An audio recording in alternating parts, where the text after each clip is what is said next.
Here on Inside Wrestling Radio. Today on the program, we got Sir Jonathan Buffett going to be our interview subject. He's got a big benefit show coming up in November, and he's going to tell us all about that and different things he's got going on. I think he even said he had an announcement he was going to be making here on Inside Wrestling Radio, so we're excited to hear what that's going to be. But right now, welcome to the program, Sir Jonathan Buffett. How you doing, Jonathan? Hey, how's it going? Actually, the name is Sir Jonathan Buffett. Oh, Buffet. Excuse me. Yes, Buffett. He's a little... a lot of guys in the business know me as Buffett, though. I do respond to that. Yeah. So. A little hoity-toity there, are you, huh, Mr. Buffet?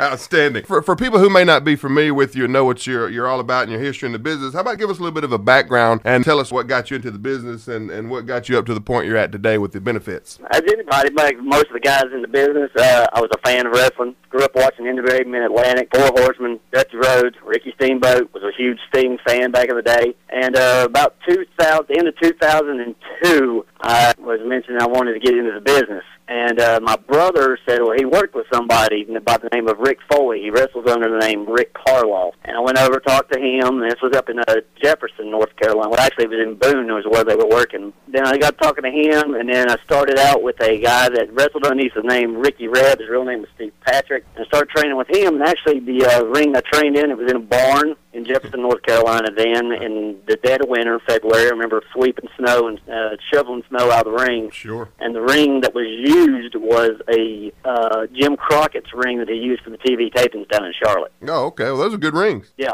Yeah. Very good ring. Right, yeah. Stiff, Like cream puffs. It's stiff in the wintertime. Sure. Oh, well, yeah. Started out training there. Started out, actually, the first character I portrayed was a manager. That was the first time I was actually exposed to the crowd, and it was a gimmick I did as a Peace Daddy Garcia, the name we came up with. Sure. Kind of like a hippie gimmick. Garcia. Now, you're redheaded, right? No, well, actually, I have Irish in me. Okay. I got you. Go ahead. That organization was called WASP.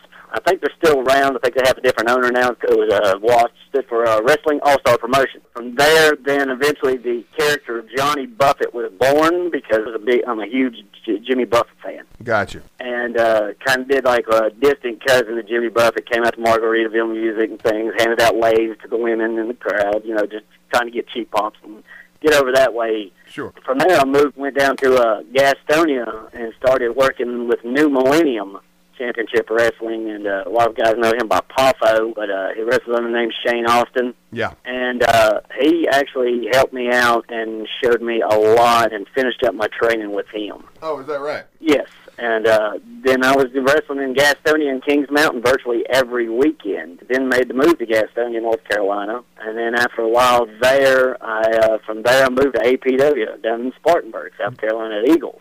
Right. And we had Eagle in here a couple of weeks ago, and he is a character to say the least. How did you enjoy working for Jerry J. Eagle over there in Spartanburg? I like it. Of course, at first, you had to with Eagles, you had to earn your stripes a little bit, because even if they put you in match number 10, that wasn't the main event. Right. That's the last match on the card. The main event was in the middle. Right. So if you got in the middle of the card, it was like backwards, Sure. Yeah. I always showed up down there, first one door, and the last one to leave, usually. Right. And just busted my butt down there. And I enjoyed it because I enjoyed the crowd. Then from there, of course, then I was wrestling there and then jumped over and wrestled at Vipers at High Velocity Wrestling. Oh, you did? Yes, I was a Vipers former two-time heavyweight and one-time Southern States champion. And it was me and Ken and Magnum and Adam Jackson. We had formed. Well, actually, they were the tag team, the Underground, and then they kind of took me in underneath, and we kind of did like a London Underground type thing up there. Gotcha. Now, so how long did you work for Gary up there in HPW? It's been off and on a little bit at a time. It's probably been. I worked for a little over a year, maybe a year and a half, and then the job of my regular job, so to speak, right. It kind of pulled me away from the business a little bit. More Sure. than I wanted it to. Gotcha. When you were up there working for Gary, how was your time up there? Did you enjoy it? Because you get mixed reviews. A lot of people say that they love working for Gary, wouldn't work anywhere else. And other people are like, I just can't do it here. And I kind of fell in the middle of that. When I was up there for probably a good 6-month stretch. And I enjoyed it at first, and then it kind of petered its way out. But what was your opinion of working? Because you promoted too. So as from a promoter standpoint point of it, what do you think of his job as a promoter? Yeah, boy, Gary is Gary. Yeah, that's about what you can pretty, say. pretty much about it. I mean, I have nothing really bad I can say about Gary. I just, from a promoter standpoint, and from me starting to promote shows, and I don't feel really, if you're a promoter, you're a promoter. Right. And if you're a worker, you're a worker. Absolutely. Sure. And I prefer to actually take the back seat now and let the other guys shine. I don't really like promoters putting themselves over. Yeah, and I think that's a big point to a lot of people's problem with the independent scene is you go to work for some promoters. It's not every promoter, but a good portion. Say again? Oh, I'm sorry. I said no. It's not right. Every single promotion. Sure. I'm not. Sure. Yeah, it's not every promoter out there. It's some of them, but it's a good majority of them who will go ahead and put themselves over and got to be that champion every show and are in and out of the title scene. And I've just never been a fan of that. I think, like you said, and you hit it on the head, if you're a promoter, then by God, you're a promoter. If you're a wrestler, then go be a wrestler. But never the twain shall meet, as it were, because it always ends up causing problems. And people always end up getting their feelings hurt because, well, why can't I be the champion? Oh, I forgot, because you're the promoter. You know what I'm saying? Exactly. I had a guy tell me, asked me the other day, I had invited him to come to the Pride and Honor show on November 6th. Right. And he said he really couldn't make it because he'd just been in a car accident and he wasn't really 100%. And he said, I said something about if I could use you in the tournament at least for one match. And he said, well, what are you going to do? Are you going to pull a Viper and put yourself over in the tournament? And I said, no. I said, actually, I'm not even wrestling in the tournament because I don't do that. I don't really, when I wrestle on my own shows, I don't like putting myself over. Right, exactly.